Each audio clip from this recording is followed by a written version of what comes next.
উম্মে সালামা রাদিয়াল্লাহু তাআলা আনহাকে জিজ্ঞেস করা হলো, কাইফা কানাত কিরাআতু রাসূলিল্লাহ ইয়া উম্মুনা, ইয়া উম্মানা, আমাদের মাতা, আমাদের প্রিয় নবীর তেলাওয়াত কেমন ছিল?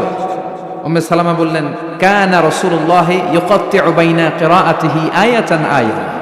আল্লাহ রাসূল সাল্লাল্লাহু আলাইহি ওয়াসাল্লাম এক আয়াত করে থেমে থেমে কোরআন তেলাওয়াত করতেন। পড়েন সুবহানাল্লাহ।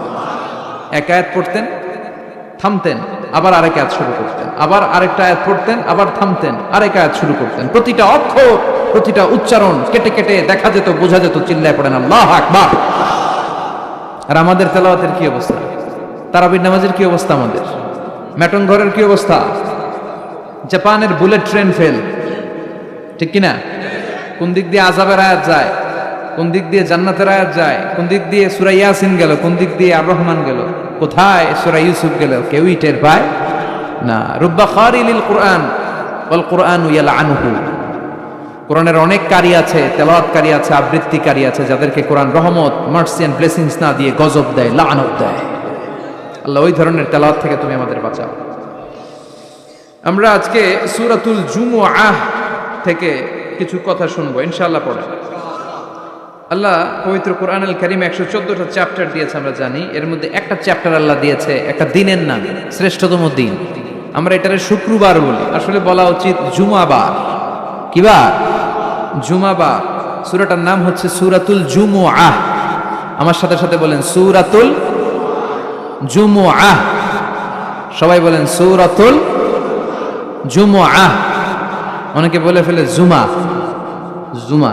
আসলে আরবিতে শুদ্ধ উচ্চারণটা হচ্ছে জুমুআহ, সূরাতুল জুমুআহ। এই সূরাতে দুইটা রুকু আছে, আমরা দ্বিতীয় রুকু থেকে কথা শুনব। এই সূরাটা মাদানী সূরা। কি সূরা? সবাই বলেননি। এই সূরাটা কি সূরা? এই সূরাটি হচ্ছে আল কোরআন আল কারীমের ধারাক্রম অনুসারে 62 নাম্বার সূরা। কত নাম্বার? এই সূরার আয়াত সংখ্যা 11। আয়াত সংখ্যা। আচ্ছা, এবার আমি প্রশ্ন করি, আপনারা উত্তর দেন। বলেন তো, কোরআনের সূরার যে ধারাক্রম, এই অনুসারে এই সূরাটা কত নাম্বার সূরা? মাশাআল্লাহ। এই সূরার আয়াত সংখ্যা। এই সূরাটি মাক্কি সূরা। হ্যাঁ, মনে থাকবে? এই সূরার দ্বিতীয় রুকুর আলোকে আমরা একটু করে জানবার চেষ্টা করব, what is the significance of Juma day. জুমার দিনের তাৎপর্য কি, মহিমা কি, ইম্পর্টেন্স কি, গুরুত্ব কি, এবং আমাদের করণীয় ও বর্জনীয় কি, ইনশাআল্লাহ পড়েন। তার আগে আমরা status of the day of জুমা, জুমার দিনের মর্যাদা সম্পর্কে কিছু কথা শুনবো, ইনশাআল্লাহ পড়েন। এই জুমার দিনকে বিষ্ণু ঈসা ইসলাম ঈদের দিন বলেছেন। কিসের দিন? বিষ্ণু ঈসা ইসলাম তাবারানির বর্ণনায় বললেন, হাযা ইয়াউমুন জাআলাহুল্লাহু লাকুম ঈদান। এই জুমার দিনটা এমন দিন, যে দিনটাকে আল্লাহ তাআলা তোমাদের জন্য ঈদের দিন বলে অ্যানাউন্স করেছে। এটা ঈদের দিন, এটা খুশির দিন, এটা আনন্দের দিন। এজন্য জুমার দিনে আমরা একটু আনন্দ খুশি করি না? আনন্দ খুশি করি, এটা করা সুন্নাহ, কারণ এটা ঈদের দিন। আল্লাহ তাআলা এই দিনটাকে আমাদের জন্য ঈদের দিন হিসেবে ঘোষণা করেছেন। সুন্নাতুল্লাহি ফিত তাফদীল।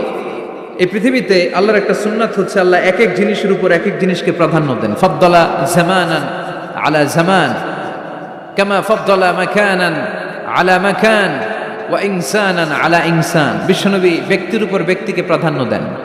বিশ্বনবীর যে স্ট্যাটাস, গোটা বিশ্বের কারো এই স্ট্যাটাস আছে? সুবহানাল্লাহ কইবেন না? As a father, as a teacher, as a lawgiver, as a lawmaker, as a philosopher, as a commander, as a messenger, Muhammad is the superman of the world. স্বামী হিসেবে, নেতা হিসেবে, নবী হিসেবে, দার্শনিক হিসেবে, আইন প্রণেতা হিসেবে মুহাম্মদ সাল্লাল্লাহু আলাইহি ওয়াসাল্লাম হচ্ছেন গোটা বিশ্বের একজন সুপারম্যান। সুবহানাল্লাহ পড়েন। এই সুপারম্যানের সাথে পৃথিবীর কারো কোনো তুলনা হতে পারে? বিশ্বনবীর সাথে কারো কোনো কম্প্যারিজন হতে পারে? He is out of any kind of comparison. অসাধারণ ব্যক্তিত্ব। তিনি মানুষ, কিন্তু অসাধারণ মানুষ। তিনি মানব, কিন্তু তিনি মহামানব। চিল্লায় বলেন ঠিক কিনা? তাহলে ফাদ্দালা ইনসান আলা ইনসান, বিশ্বনবীকে আল্লাহ তাআলা সব নবীদের উপরও প্রাধান্য দিয়েছেন। তিনি শুধু আমাদেরই নবী নন, তিনি নবীদেরও নবী। তার মানে ব্যক্তি ব্যক্তিতে পার্থক্য আছে না নাই? তারপরে রব্বুল আলামিন এই জমিনের বুকে এলাকার উপর এলাকাকে প্রাধান্য দিয়েছেন। গোটা বিশ্বের মধ্যে সবচাইতে দামি শহরের নাম হলো মক্কা শহর, ঠিক কিনা? মক্কা শহরের সমতুল্য মর্যাদা পৃথিবীর আর অন্য কোন শহরের আছে? আবার রব্বুল আলামিন সময়ের উপর সময়কে প্রাধান্য দিয়েছেন। সারা বছরের 365 দিনের মধ্যে সবচাইতে শ্রেষ্ঠ দিনের নাম হলো আরাফার দিন। সুবহানাল্লাহ। আরাফার দিনের যে মর্যাদা, বছরের অন্য কোনো দিনের কি ওই মর্যাদা আছে? হজের দিন, এই দিনে আল্লাহ তাআলা এত বিশাল সংখ্যক মুসলমানকে ক্ষমা আর মাফ করে দেওয়ার ঘোষণা দেন, বছরের অন্য কোনো দিন এরকম ক্ষমার ঘোষণা দেন না। চিল্লায় কোন সুবহানাল্লাহ। তাহলে 365 দিনের শ্রেষ্ঠ দিনের নাম, কথা বলেন, আরো জোরে বলেন। শয়তান ওই দিন নিজেকে অত্যন্ত বেশি লাঞ্ছিত এবং অপমানিত ফিল করে। বদরের যুদ্ধে শয়তান নিজেকে সবচেয়ে বেশি অপমানিত বোধ করেছে। যখন আকাশ থেকে ফেরেশতাদের ঢল নামতে শুরু করলো, শয়তান নিজেকে অত্যন্ত অপদস্থ ফিল করেছে। আবার আরাফার দিনে আল্লাহ তাআলা যখন আল্লাহর প্রিয় বান্দাদেরকে ক্ষমার ঘোষণা দেন, শয়তান অপমান বোধ করে। আবার তাশাহুদে বসে এই যে আঙ্গুলটা আমরা নাড়াই কিংবা উঠায় রাখি, এই তাশাহুদের এই ইঙ্গিতটা আসদির হ্যামার দিয়ে, হাতুড়ি দিয়ে শয়তানের মাথায় পিটালেও যত ব্যথা পায়, তাশাহুদে এই আঙ্গুল উঠালে, শাহাদাতের সাক্ষী দিলে শয়তান তার চেয়েও বেশি ব্যথা পায়। চিল্লায় পড়েন আল্লাহু আকবার। কারণ এটা হচ্ছে শয়তানের বিপক্ষে এক আল্লাহর পক্ষে আমাদের জানান দেয়া ঘোষণা। এটা তাওহীদের সাইন। চিল্লায় বলেন কিসের সাইন? তাওহীদেরই মুর্শিদ আমার মুহাম্মাদের নাম বলো, মুহাম্মাদের নাম। আল্লাহর নাম জপলে বুঝতে পারি আল্লাহরই কালাম বলো, মুহাম্মাদের নাম। ওই নামেরই রশি ধরে যাই আল্লাহর পথে, ওই নামেরই ভেলায় চড়ে ভাসি নূরের স্রোতে, ওই নামের বাতি জেলে দেখি আরশের মুকাম বলো, মুহাম্মাদের নাম। পড়েন আল্লাহু আকবার। তাহলে শয়তানের বিপক্ষে এক আল্লাহর পক্ষে এটা হচ্ছে শাহাদাতের চিহ্ন। সুবহানাল্লাহ পড়ুন। শয়তান সবচেয়ে বেশি অপমানিত বোধ করে এই তাশাহুদের সময় আঙ্গুল উঠালে। আবার আরাফাতের দিন। তাহলে বুঝা গেল 365 দিনের মধ্যে শ্রেষ্ঠ দিন কোন দিন? সবাই বলতে হবে। এবার বলেন 365টা রাতের মধ্যে শ্রেষ্ঠ রাত কোন রাত? কদরের রাত, ঠিক কিনা? ইন্না আনজালনাহু ফি লাইলাতিল কদরি ওয়া মা আদরাকা মা লাইলাতুল কদর, লাইলাতুল কদরি খায়রুম মিন আলফি শাহর। সুবহানাল্লাহ পড়েন। হাজার মাসের চেয়ে সেরা। বিশ্বনবী মদিনাতে কাঁদছেন। বিশ্বনবীর মন খারাপ। মন খারাপের কারণ হচ্ছে আগের যুগের উম্মতের বয়স আর হায়াত ছিল অনেক বেশি। কেউ পেয়েছে 3000, কেউ 1000, কেউ 500। বিশ্বনবী কাঁদে আর টেনশন করে, হায় রে আমার গুনাহগার উম্মতের কি হবে? কারণ বিশ্বনবী বলেছেন আ'মারু উম্মতি মা বাইনা 60 ইলা 70। আমার গুনাহগার উম্মতেরা 60 থেকে 70-এর মধ্যে সব মরে যাবে অন এন অ্যাভারেজ। ম্যাটন ঘরের কি অবস্থা? কত বছর বাঁচে? 90 আছে কে দেখি তো? 90 আছে নাকি? 80 হয়েছে কার? আছে? আসে নাই, অসুস্থ। 70 আছে কেউ? 70 ডানে ভাই? হ্যাঁ, 70 পাওয়া যাবে আশা করি। একজন পাওয়া গেছে। আল্লাহ ওনারে আরো 70 বছর দিও। তো আমার উম্মতি মা বাইনা 60 ইলা 70। বিষ্ণু বললেন 60 থেকে 70-এর মধ্যে আমার উম্মতরা মরে শেষ। আহা, কি হবে আমার উম্মতের? আগের উম্মতেরা তো অনেক হায়াত পেয়েছে। আল্লাহ বললেন নবী কাঁদবেন না, লাইলাতুল কদর খায়রুম মিন আলফি শাহর। ওদেরকে হায়াত দিছি আর আপনার উম্মতরে লাইলাতুল কদর দিয়েছি। ও নবী কাঁদবেন না, চিন্তিত হবেন না, বিষণ্ণ হবেন না, ফ্রাস্ট্রেশনে ভুগবেন না। তাদেরকে হায়াত দিয়েছি বেশি, কদর দেই নাই। আপনার উম্মতকে হায়াত দিয়েছি কম, এটা ঠিক, কিন্তু কদর দিয়েছি যেই কদরের রাত 1000 মাসের চেয়েও সেরা। খায়রুম মিন আলফি শাহর। ওই রাতে আপনি এক রাত ইবাদত করলে 1000 মাস ইবাদত করলে যে রিওয়ার্ড আপনি পাবেন, যে সওয়াব পাবেন, ওই সওয়াব আপনার আমলনামায় দিয়ে দিবে কে? তবে খবরদার, ওইটা শুধু 27-এর 26 তারিখ দিবাগত রাতে করলেই হবে না। বিষ্ণু বলেছেন ফালতামিসু ফিল আশরিল আওয়াখির মিনাল ভিতর। রমজানের শেষ দশকের বেজোর রাতে, অড নাইটে, অড বেজোর রাতে তোমরা তালাশ করো। তার মানে 21, 23, 25, 27, 29 এই 5 রাতেই আপনাকে ইবাদত করতে হবে বুদ্ধিমানের মতো। বুদ্ধিমান ঝুঁকবে যে কূপ মারে, ঠিকই না? আর যারা বুদ্ধিমান নয় এরা খালি কলুর বলদের মতো খাটে। A practicing believer, they don't work hard, they work smart. বিশ্বাসীরা, আল্লাহর প্রিয় বান্দারা, তারা স্মার্টলি কাজ করে, তারা ঘাম ঝরায় না।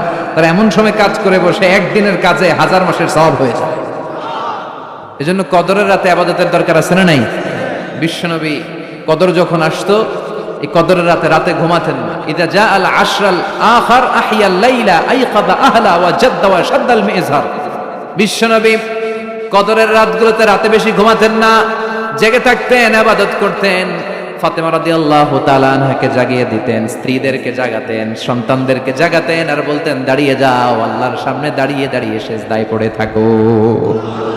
জাদ্দা ওয়া শাদ্দাল মিজহার মানে কোমরে গামছা বেঁধে নামতেন। মেটাফরিক, রূপক অর্থ। এখন রূপক বোঝে না মানুষ, মেটাফরিক বোঝে না, আক্ষরিক অর্থে ব্যাখ্যা করতে চায়, এগুলো কপাল পড়া, ঠিক কি না? বিশ্বনবী অনেক মেটাফোর ইউজ করেছেন, অনেক রূপক ব্যবহার ইউজ করেছেন। আমি যদি আপনারা বলি তুমি একটা বাঘের বাচ্চা, আপনি যদি বলেন হুজুর আমারে জানোয়ার বলে গালি দিলেন কেন? আপনি যদি বলেন আপনি আমার জানোয়ারের সাথে তুলনা করলেন, আমি তো আপনার জানোয়ার বলি নাই, আমি আপনাকে বাঘের যেমন শৌর্য বীর্য আছে, power and strength and energy আছে, ওইটার সাথে আমি কম্পেয়ার করে আপনাকে বলেছি বাঘের বাচ্চা। তার মানে আপনি জানোয়ার না, আপনি শক্তিশালী। চিল্লা এখন ঠিক কিনা? কপাল পড়া এগুলো বুঝতে চায় না। আল্লাহ তুমি হেদায়েত দাও। তার মানে কদরের রাতে বেশি বেশি ইবাদতের দরকার আছে না নাই? আমরা পেলাম 365 দিনের মধ্যে শ্রেষ্ঠ দিন, কথা বুঝে নাই বোধহয়। 365 রাতের মধ্যে শ্রেষ্ঠ রাত, 12 মাসের মধ্যে শ্রেষ্ঠ মাস, শাহরু রমাদান আল্লাযী উনজিলা ফীহি। তার মানে 365 দিনের মধ্যে আরাফার দিন সেরা, 365 রাতের মধ্যে কদরের রাত সেরা, 12 মাসের মধ্যে রমজান মাস সেরা। তাই বিশ্বনবী বললেন সপ্তাহের 7টা দিনের মধ্যে জুমার দিনটা হলো সেরা। কামা ফাদ্দালা জামানান আলা জামান।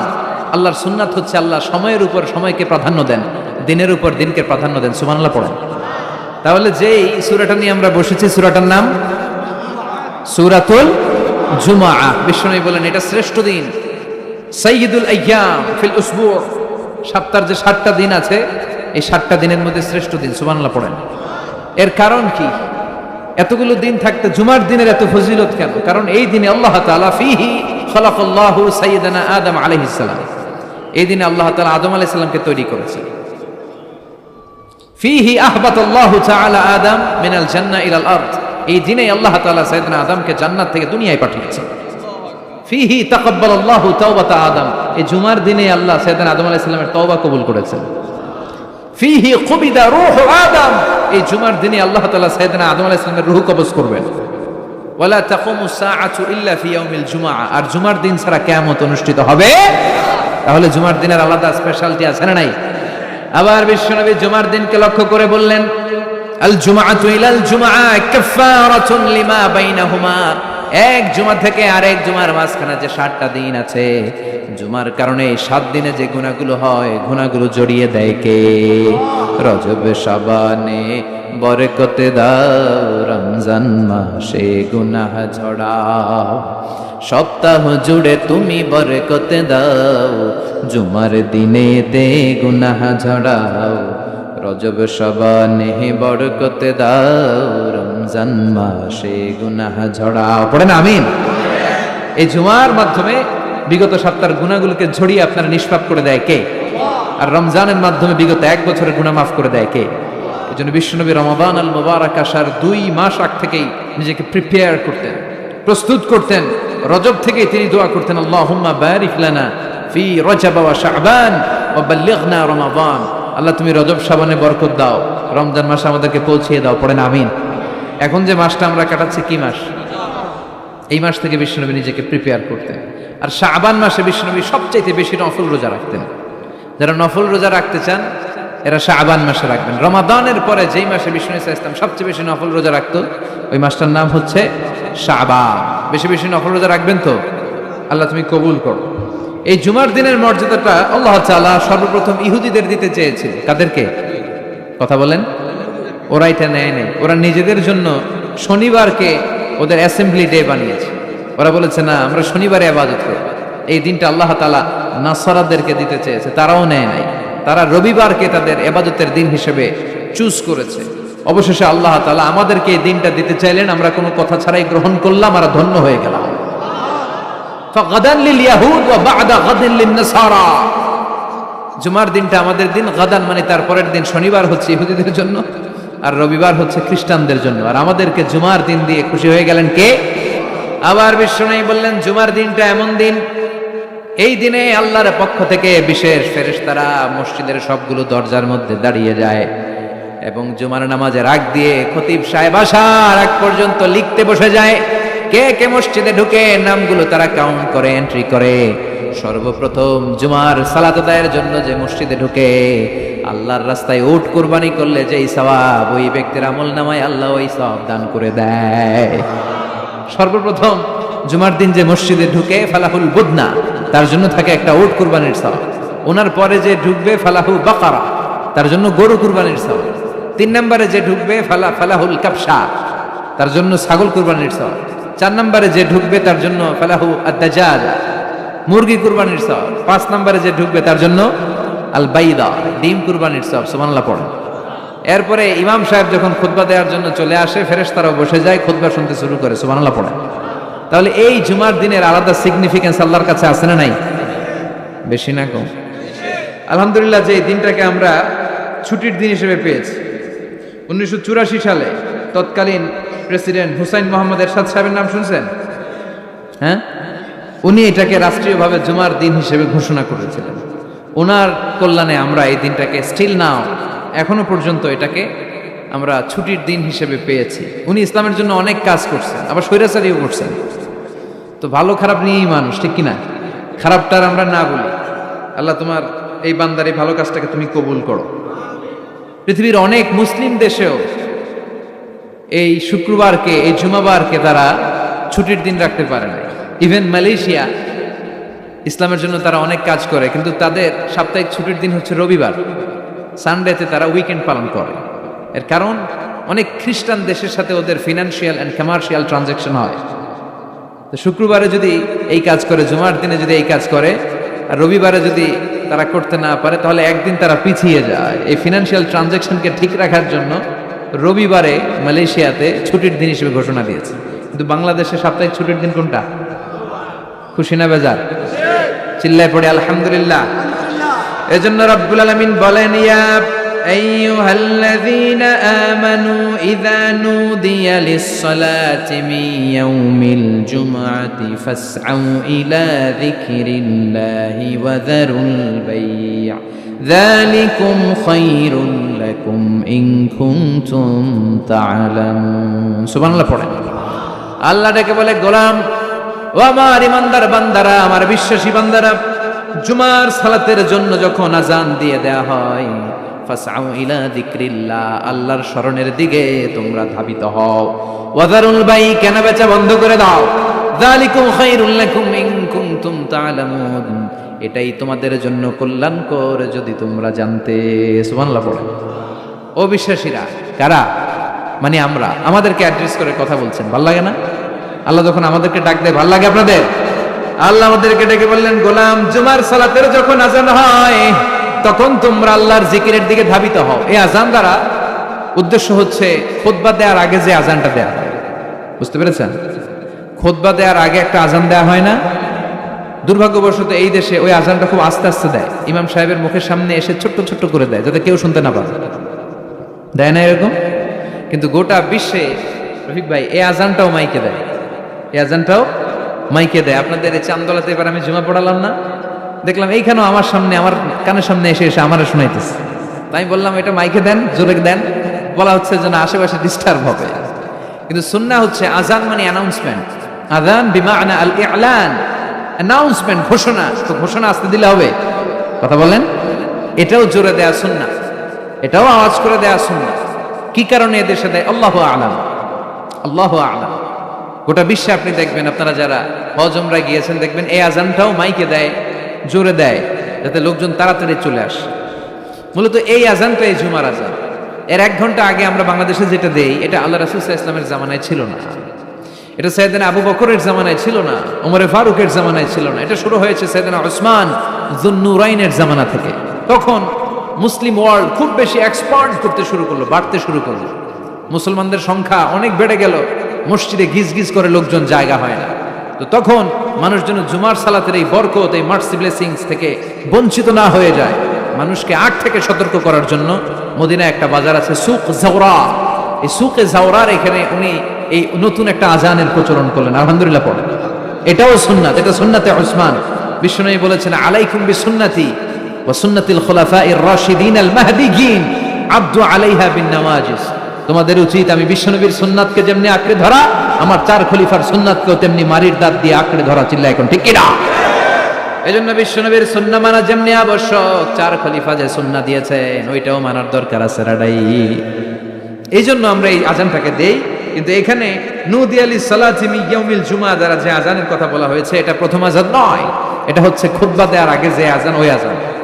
আল্লাহ বললেন ওই আজান যখন দেয়া হয় আর থাকতে পারবা না। প্রথম আজান দেয়া হয়েছে, দেরি হয়েছে, গোসলের পানি নাই, ব্যস্ততা, দেরি হয়েছে, সমস্যা নাই। কিন্তু দ্বিতীয় আজান যখন দেয়া হয় তখন আর ঘরে বসে থাকা যাবে। এজন্য আল্লাহ বললেন ফাসআউ ইলা যিকরিল্লাহ, আল্লাহর জিকিরের দিকে ধাবিত হও। ফাসআউ এর শাব্দিক অর্থ হচ্ছে দৌড়াও। ফাসআউ এর শাব্দিক অর্থ কি? আসলে এখানে দৌড়াও উদ্দেশ্য নয়, এখানে উদ্দেশ্য হচ্ছে আল ইহতিমাম, ইম্পর্টেন্স, গুরুত্ব দেয়া। কারণ বিশ্বনবী দৌড়ে দৌড়ে নামাজে যেতে নিষেধ করেছেন। ইদা উকিমাতিস সালাতু ফালা তাআতুহা তাসআউন ওয়া আতুহা তামশুন আলাইকুম বিস-সাকিনা ফামা আদরাকতুম ফাসাল্লু ওয়া মা ফাতাকুম ফাতিমু। বিষ্ণু বলেছেন নামাজের জামাতের ইকামত যখন হয়ে যায় খবরদার দৌড়ে দৌড়ে নামাজে যাওয়া যাবে, আস্তে আস্তে যাও, হেঁটে হেঁটে যাও। ফামা আদরাকতুম ফাসাল্লু, যতটুকু যে পাবে আদায় করবে, যেটা ছুটে যাবে দাঁড়িয়ে নিজে নিজে পড়বে। কবুল করে নেয়ার মালিক কে? নামাজের জামাত দেখে দৌড় দিবেন? কিভাবে যাবেন? আস্তে আস্তে। আপনি দৌড়ে দৌড়ে গেলে আপনার ব্রেথ ইন ব্রেথ আউট, হাঁপানির ব্যারাম হবে। নামাজে যদি আপনি হাঁপাতে থাকেন এটা সুন্দর লাগবে? আপনি কার সামনে দাঁড়াচ্ছেন? সব রাজার বড় রাজা, মহারাজা। চিল্লা এখন ঠিক কিনা? তার সামনে দাঁড়িয়ে হাঁপানির ব্যারাম দেখানোর কোনো সুযোগ? ধীরস্থির ভাবে যাবে। অনেকে এই কাজটা করে। মাগরিবের নামাজ ইমাম সাহেব কেরাত ধরেছে ওয়াদ-দুহা ওয়াল-লাইলি ইযা সাজা। যারা ওযু করতেছে, আমার নিজের দেখা, যারা ওযু করতেছে এদের মুখস্থ এই সূরা, তো এরা টের পাচ্ছে যে এখনই রুকুতে যাবে, আর দৌড় না মারলে রুকু ধরা যাবে। এখন কোন রকম ওযু করে দিছে দৌড়। মসজিদে ছিল টাইলসের মসজিদ, উল্টায় পড়ছে, মুসল্লি একদিকে, লুঙ্গি আরেকদিকে। আছে না নাই? আমি নিজে দেখছি আমাদের এলাকার এক খাদেম দৌড় মাইরা উল্টায় পড়া 3 মাস ওর পা ভাঙা অবস্থায় মসজিদে পড়েছিল। অধিকাংশ মসজিদ এখন টাইলসের। এজন্য বিশ্বনবীর দেয়া নিয়ম ভাঙলে বিপদ আছে না নাই? বিশ্বনবীর সুন্নাহ আছে যেখানে বারাকা আছে। এজন্য জামাত যদি শুরু হয়ে যায় দৌড় দিবেন কারা কারা? হাত তুলেন। তুলবেন? তুলবেন? কেউ তুলবেন না? আচ্ছা, তার মানে জামাত শুরু হয়ে গেলে দৌড়ে দৌড়ে জামাতে যে শরীক হওয়া যাবে, আস্তে আস্তে যাবেন, যা পাবেন পড়বেন, বাকিটা আদায় করে নেবেন। কবুল করে নিবে কে? এজন্য আল্লাহ বললেন ফাসআউ ইলা যিকরিল্লাহ, যখন জুমার সালাতের আজান হয় আল্লাহর স্মরণের দিকে ধাবিত হও। যিকরিল্লাহ, এখানে যিকরুল্লাহ দ্বারা উদ্দেশ্য হচ্ছে খুতবাতাইন, জুমার 2 খুতবা। ফাসআউ ইলাল খুতবাতাইন, খুতবা শোনার জন্য তাড়াতাড়ি মসজিদে তোমরা ধাবিত হও। জুমার এই খুতবা শোনা কিন্তু ওয়াজিব, জানেন আপনারা? জানেন না? এই খুতবা শোনা ওয়াজিব। জুমার খুতবা আপনাকে শুনতেই হবে। যিকরুল্লাহর অনেক অর্থ। জিকির মানে শুধু লা ইলাহা ইল্লাল্লাহ নয়, জিকির মানে সালাত। জিকির মানে কি? মেটঙ্গরের ভাইরা বুঝতেছেন? মনোযোগ আছে না গেছে? কষ্ট হচ্ছে আপনাদের? তাকবীর দেয়া যাবে? জোরে না আসতে? দেখি কত জোর। লিল্লাহি তাকবীর। এই আপনাদের জোর? হ্যাঁ, এর চেয়ে বাড়বে না? ভলিউম বাড়ানো যাবে? লিল্লাহি তাকবীর, লিল্লাহি তাকবীর, লিল্লাহি তাকবীর। যিকরুল্লাহর অনেক অর্থ। জিকির মানে সালাত। প্রতিদিন যে 5 ওয়াক্ত সালাত আপনি আদায় করছেন এটার অপর নাম কি? এজন্য রব্বুল আলামিন বলেন ইন্নানি আনাল্লাহু লা ইলাহা ইল্লা আনা ফা'বুদনি ওয়া আকিমিস সালাতা লিযিকরি। নিশ্চয় আমি তোমার রব, আমার স্মরণে নামাজ কায়েম করো। এই নামাজটা হচ্ছে আল্লাহর জিকির। এরপর এই যে আমরা কোরআন তেলাওয়াত করি এটাও কি? আল্লাহর জিকির। আবার বিশ্বনবী বললেন নবী আপনি ওয়াজ করেন, ওয়াজটাও জিকির। এই যে আমি ওয়াজ করতেছি, আপনারা ওয়াজ শুনতেছেন, পুরো সময়টা জিকির। সুবহানাল্লাহ পড়েন। আল্লাহ বললেন নবী ফাযাক্কির ইন্নামা আনতা মুযাক্কির। ও নবী আপনি জিকির করেন, তার মানে আপনি ওয়াজ করেন, আপনার দায়িত্ব হচ্ছে নসিহত করা, উপদেশ দেয়া। লাস্তা আলাইহিম বিমুসাইতির। নবী গো আমি আপনারে দারোগা বানিয়ে পাঠাই নাই। নবী কি দারোগা? কথা বলেন। নবী কি জোর করে কাউরে মুসলমান বানাবে? ইসলামে জোরাজোরি আছে? লা ইকরাহা ফিদ্দিন। সুবহানাল্লাহ পড়েন। ইসলামে কোনো বাড়াবাড়ি, ইসলামের সৌন্দর্য দেখেই অমুসলিমরা কালিমা পড়ে মুসলমান হবে, ঠিক কিনা? এই যে নিউজিল্যান্ডে মারা গেছে কয়জন? হ্যাঁ, এই 50 জন মারা যাওয়ার পরে কালিমা পড়ছে কয়জন? হ্যাঁ, 350 জন। সুবহানাল্লাহ পড়বেন না? আহা, এই দিনকে বিজয় দান করবে কে? এই দিনকে হারিয়ে দেওয়া যায় না, এই দিনের আওয়াজকে স্তব্ধ করে দেওয়া যায় না। এই দিনের বৈশিষ্ট্য হচ্ছে চারা গাছের মতো, এটারে মাটিতে গেড়ে দিলে এটা ডালপালা সহ উপরের দিকে উঠে। চিল্লা এখন ঠিক কিনা? ওটা বিশ্বব্যাপী ইসলামের জায়গা। কনভার্টেড রিভার্টেড মুসলমানের সংখ্যা বাড়ছে এবং বাড়বে। ইসলামের এই গতি, এই অগ্রযাত্রা, এটাকে কেউ ঠেকায় রাখতে পারবে? ধারণা করা হচ্ছে অল্প কিছুদিনের ব্যবধানেই, অল্প কিছুদিনের ব্যবধানেই ইউরোপ আমেরিকাতে মুসলমানরা সংখ্যা গরিষ্ঠ হয়ে যাবে। সুবহানাল্লাহ পড়েন। বাইনোকুলার দিয়ে খুঁজেও একজন অমুসলিম খুঁজে পাওয়া যাবে। ইতিমধ্যেই তারা তাদের চার্চগুলো বিক্রি করতে শুরু করেছে। ওদের যে উপাসনালয়, গির্জা, আমার যত ফ্রেন্ড আমেরিকাতে আছে ওদের কাছে শুনেছি যতগুলো মসজিদে ওরা সালাত আদায় করে, এগুলো এর আগে ছিল ওদের গির্জা, ওদের চার্চ। এখন চার্চের ইমাম ছাড়া আর মুয়াজ্জিন ছাড়া কেউ থাকে না, সারা বছরে কেউ আসে না। পরে দেখলে এই চার্চ রাইখাই লাভ নেই, এগুলোর দেবে এসা মুসলমানদের কাছে ওদের গির্জা বিক্রি করে দিচ্ছে, আর মুসলমানরা এগুলোর মসজিদ বানায় নিচ্ছে, মসজিদ বানায় নিচ্ছে। বিষ্ণু বললেন, ইন্নাল্লাহা যাওয়ালি আল আরদা ফারাআইতু মাশারিকাহা ওয়া মাগারিবাহা। আল্লাহ তাআলা পৃথিবীটার এরকম ছোট মিনিয়েচার বানিয়ে আমাকে দেখিয়েছে। আমিও ঘুরে ঘুরে পৃথিবীর ডানে বায়ে সামনে পিছনে পুরোটারে দেখেছি। আল্লাহ বলেছেন, নবী আপনি যদ্দূর দেখেছেন ঠিক তদ্দূর কালিমার বাণী আমি আল্লাহ পৌঁছে দেব। লা বাইতা ওয়াদার ওয়ালা মাদার ইল্লা আদখালাহুল্লাহু হাযা দ্বীন। বিষ্ণু বললেন, পৃথিবীতে এমন কোন ছনের ঘর থাকবে না, টিনের ঘর থাকবে না, দোতলা ঘর থাকবে না, বিল্ডিং থাকবে না, টাওয়ার থাকবে না, মরুভূমি আর জঙ্গল থাকবে না যেখানে লা ইলাহার বাণী উচ্চারিত হবে না। প্রতিটি আনাচে কানাচে এই শাহাদাত বাক্য, এই কালেমার বাণীকে পৌঁছে দিবে কে?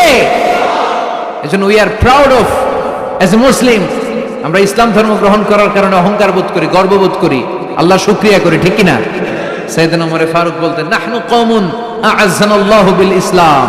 আমরা তো এমন জাতি যে জাতিকে আল্লাহ তাআলা ইসলাম দিয়ে সম্মানিত করেছেন। ফাইন ইবতাগাইনাল ইজ্জাতা বিগাইরিহি আযাল্লানাল্লাহ। ইসলাম রেখে দিয়ে অন্য কোথাও যদি আমরা সম্মান খুঁজি, আমাদেরকে অপদস্থ আর অপমানিত করবে কে? এজন্য ইসলাম আছে যেখানে আমরা আছে। এই জিকিরের অনেক অর্থ। তাহলে আমরা পেলাম জিকির মানে কোরআন, জিকির মানে সালাত, জিকির মানে ওয়াজ, আবার জিকির মানে লা ইলাহা।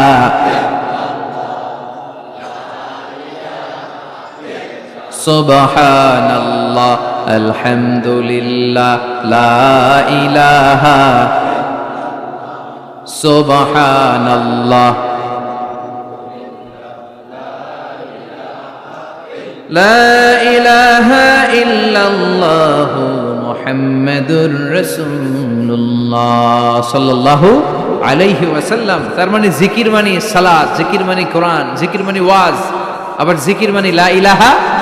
আফদালুয যিকরি লা ইলাহা ইল্লাল্লাহ। বিষ্ণু বললেন সবচেয়ে শ্রেষ্ঠ জিকির হচ্ছে লা ইলাহা ইল্লাল্লাহ। মান কালা লা ইলাহা ইল্লাল্লাহ মুখলিসান মিন কলবিহি দাখালাল জান্নাহ। ইখলাসের সাথে একবার যদি কেউ লা ইলাহা পড়ে, তার জন্য জান্নাতকে ওয়াজিব করে দিবে কে? আবার বিষ্ণু বললেন, লা ইয়াজালু লিসানুকা রাতবান মিন যিকরিল্লাহ।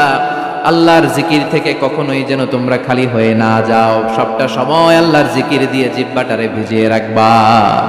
সব সময় জিহ্বাটারে কার জিকির দিয়ে ভিজিয়ে রাখবো? আবার বিষ্ণু বলতেন, আহাব্বুল কালাম ইলাল্লাহি আরবা। আল্লাহর কাছে সবচেয়ে প্রিয় কথা চারটি। এক হচ্ছে সুবহানাল্লাহ, দুই হচ্ছে আলহামদুলিল্লাহ, তিন হচ্ছে লা ইলাহা, চার হচ্ছে আল্লাহু আকবার। আওয়াজ করে বলেন তো, এক নম্বরে কোনটা? দুই নাম্বার, তিন নাম্বার, চার নাম্বার? সবাই আওয়াজ করে বলেন, এক নাম্বার, দুই নাম্বার, তিন নাম্বার, চার নাম্বার। আল্লাহ তোমার জিকির যেন বেশি বেশি করতে পারি, তুমি তৌফিক দাও। জিকির মানে সালাত, জিকির মানে কোরআন, জিকির মানে ওয়াজ, আবার জিকির মানে জুমার খুতবা। সুবহানাল্লাহ পড়েন। এখানে জিকরুল্লাহ দ্বারা উদ্দেশ্য হচ্ছে আল খুতবাতাইন ক্বাবলাল জুমা।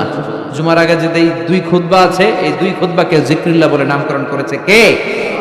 এজন্য আল্লাহ ডেকে বললেন, গোলাম জুমার দিনে যখন আজান হয়, জুমার খুতবা শোনার জন্য তোমরা তাড়াতাড়ি যাও। ওয়াদারুল বাই, কেনা বেচা বন্ধ করে দাও।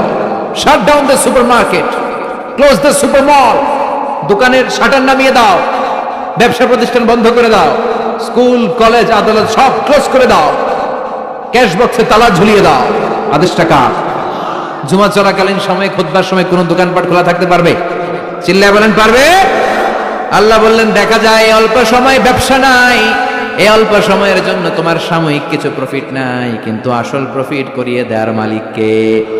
যালিকুম খায়রুল লাকুম ইন কুনতুম তা'লামুন, এটাই তোমাদের জন্য কল্যাণকর যদি তোমরা বুঝো। কার কথা? যদিও 2 ঘন্টা সুপার শপ বন্ধ থাকবে, সামান্য কিছু সময় বেচা কিনা নাই, কিন্তু আপনার ব্যবসায় বরকত ঢুকায় দেওয়ার মালিক কে? কেউ যেটা পারে না, পারে কে? এরপর আল্লাহ বললেন ফাইদা কুদিয়াতিস সালাতু ফান্তাশিরু ফিল আরদি ওয়াবতাগু মিন ফাদলিল্লাহ ওয়াযকুরুল্লাহা কাসীরান লাআল্লাকুম তুফলিহুন। সুবহানাল্লাহ পড়েন। এবার আল্লাহ বললেন গোলাম যখন সালাত শেষ হয় জমিনের মধ্যে ছড়িয়ে পড়ো, আর জমিনের মধ্যে আমার অনুগ্রহ আর রিজিক তালাশ করো, বেশি বেশি আমার জিকির করো। সফলতা দান করবে কে? ইসলামের দেয়া বিধিনিষেধ হচ্ছে নামাজ শেষ আপনি জমিনে চলে যাবেন। নামাজ যখন শেষ হয়ে যায় আপনি মসজিদ থেকে বের হয়ে যাবেন, ছাত্র চলে যাবে তার কলেজে, টিচার চলে যাবে শিক্ষকদের কমন রুমে, মেম্বার অফ দ্য পার্লামেন্ট চলে যাবে পার্লামেন্টে, ঠিক কিনা? কৃষক চলে যাবে মাঠে। সালাত শেষ হওয়ার পরে মসজিদে বসে থাকা যাবে? কথা বলেন। ফান্তাশিরু ফিল আরদ। ওমরে ফারুক যখন খলিফা তখন তিনি জোহরের সালাতের পরে দেখলেন মসজিদে কিছু লোক গোল হয়ে বসে আছে। মাঝে মাঝে কিছু লোক গোল হয়ে বসে থাকে না? জরুরি কাজ থাকলে বসে থাকবে, কিন্তু কাজ না থাকলে বসে থাকা যাবে? কারণ সমাজকে দেয়ার অনেক কিছু আছে, দায়িত্ব পালনের বোঝা বোঝা দায়িত্ব আছে। চিল্লা এখন ঠিক কিনা? ওমরে ফারুক দেখলেন জোহরের সালাত শেষ কিছু লোক গোল হয়ে বসে জিকির করে। আসরের নামাজের ইমামতি করতে আসলেন মসজিদে নববীতে। আসরের সালাতের পরও তিনি দেখলেন গোল হয়ে ওই লোকগুলো জিকির করে। ইয়ামানি লোক, কোন দেশি? ইয়ামানি লোকগুলো মসজিদে বসে বসে জিকির করতেছে। মাগরিবের সালাতে তিনি ইমামতি করতে আসলেন, এসে দেখলেন নামাজ শেষে ওই আগের লোকগুলো মসজিদে বসে বসে গোল হয়ে জিকির করে। কয় ওয়াক্ত দেখলেন তাদেরকে? সবাই বলেন, আরো জোরে বলেন। 3 ওয়াক্ত একই লোকদেরকে দেখে ওমর ফারুক এবার জিজ্ঞেস করলেন মান আনতুম, তোমরা কারা? তোমরা কারা? তারা বলল নাহনু আল মুতাওয়াক্কিলুনা আলাল্লাহ, আমরা আল্লাহর উপর তাওয়াক্কুলকারী। তো তোমরা যে আল্লাহর উপর তাওয়াক্কুলকারী, আপনারা শুনতেছেন? এদিকে ডানে বাই কি হয়েছে? প্রধান অতিথি চলে আসছে। আলহামদুলিল্লাহ, আলহামদুলিল্লাহ পড়ি সবাই। আমাদের আজকের প্রোগ্রামের প্রধান অতিথি চলে আসছে। জি, ওনার জন্য বসার ব্যবস্থা করেছেন? জি জি, ওনাকে বসতে দেন। ও আচ্ছা, ওনার ছেলে। জি আসেন, আহলান ওয়া সাহলান, প্লিজ হ্যাভ এ সিট, বসেন। আওয়াজ করবেন না, কারো কোনো আওয়াজ নেই, ওনাকে বসায় দেন। 3 ওয়াক্ত যখন দেখতে পেলেন লোকগুলো বসে বসে জিকির করে, ওমরে ফারুক জিজ্ঞেস করলেন মান আনতুম, এদিকে তাকান, আমার দিকে তাকান। মান আনতুম, আপনারা কারা? এরা বলল নাহনুল মুতাওয়াক্কিলুনা আলাল্লাহ, আমরা আল্লাহর উপর তাওয়াক্কুলকারী। তো আপনারা যে আল্লাহর উপর তাওয়াক্কুল করে বসে আছেন, আপনাদের খাওয়া দাওয়া আসে কোত্থেকে? খানা জোটে কোত্থেকে? এরা বলল আমাদের জিকির আর বুজুর্গি দেখে আশেপাশের লোকজন আমাদেরকে খাবার দিয়ে যায়। বুঝে কয় সুবহানাল্লাহ। তো ওমর ফারুক বললেন আপনাদের জিকির আর বুজুর্গি দেখে যদি আশেপাশের লোকজন খাবার দিয়ে যায়, তাহলে তো আপনারা আল মুতাওয়াক্কিলুনা আলাল্লাহ নন, আনতুমুল মুতাওয়াক্কিলুন বা'দুকুম আলা বা'দ। তোমরা একে অপরের উপর তাওয়াক্কুল করেন। যারা খাবার দিয়ে যায় এদের উপর তাওয়াক্কুল, এরা বাটি না নিয়ে আসলে তোমাদের জিকির থাকবে না। কথা বলেন। ওমর ফারুক বললেন এরপর থেকে যদি নামাজের পরে গোল হয়ে বসে থাকতে দেখি পিটায় মসজিদ থেকে বের করবে। বের হয়ে যাও, বের করে দিলেন। এজন্য কোন যুবক সালাত শেষে মসজিদে বসে থাকবে, সে তার কাজে যাবে। সমাজকে দেওয়ার মতো, এলাকাটারে আলোকিত করার মতো, দায় দায়িত্ব পালনের মতো অনেক বোঝা তার কাঁধের উপর আছে না নাই? এজন্য আল্লাহ বলেন ফাইদা কুদিয়াতিস সালাতু ফান্তাশিরু ফিল আরদি ওয়াবতাগু মিন ফাদলিল্লাহ। যখন এই দেখেন এই কথাটাই আল্লাহ বলছে, মিন ফাদলিল্লাহ, মিন ফাদল। মসজিদ থেকে বের হইলে ফজল পাওয়া যায়, মানে রিজিক পাওয়া যায়, আর মসজিদে পাওয়া যায় রাহমা। এজন্য মসজিদে ঢোকার সময় কি পড়ি? আল্লাহুম্মা ইফতাহ লি আবওয়াবা। আমরা যখন মসজিদে ঢুকি আমরা বলি আল্লাহুম্মা ইফতাহ লি আবওয়াবা রাহমাতিক, আল্লাহ তোমার রহমতের যত দরজা আছে সব আমাদের জন্য খুলে দাও। আবার মসজিদ থেকে যখন বের হয়ে যায় তখন আমরা বলি আল্লাহুম্মা ইন্নী আসআলুকা মিন ফাদলিক। আল্লাহ, জামাতে নামাজ পড়লাম, তোমার দেয়া বিধান বাস্তবায়ন করলাম, সালাত আদায় করলাম, এখন মসজিদ থেকে যখন বের হব রিজিক দিয়ে তুমি আমারে ধন্য করে দাও। রিজিক কি মসজিদের ভিতরে না বাইরে? তাহলে নামাজ পড়ার পরে রিজিক তালাশ করতে যেতে হবে মসজিদের বাইরে। চিৎকার করে বলেন ঠিক কিনা? এরপর আল্লাহ বললেন ওয়া ইযা রাআউ তিজারাতান আও লাহওয়ান ফাদ্দু ইলাইহা ওয়া তারাকুকা কাইমা কুল মা ইনদাল্লাহি খায়রুম মিনাল লাহবি ওয়া মিনাত তিজারা ওয়াল্লাহু খায়রুর রাযিকিন। ও নবী, ওরা যখন ব্যবসার কাফেলা দেখে আপনারে রেখে দিয়ে ওরা চলে যায়, ওদেরকে বলেন ওই ব্যবসার চেয়ে আল্লাহর দাম, আল্লাহর মর্যাদা সবচাইতে বেশি। দুনিয়ার কেউ তোমাদের দারিদ্রতা দূর করতে পারবে না, একজন ছাড়া। চিল্লায়া বলেন তিনি কে? এই আয়াত নাজিলের একটা ব্যাকগ্রাউন্ড আছে, একটু মনোযোগ দিয়ে শুনতে হবে। মেটনগরের ভাইয়েরা, মনোযোগ আছে? বিষ্ণু ঈসা ইসলাম যখন মদিনায় গেলেন তখন এই সূরাটা নাজিল হয়েছে। আমরা জানি এটা মাদানী সূরা।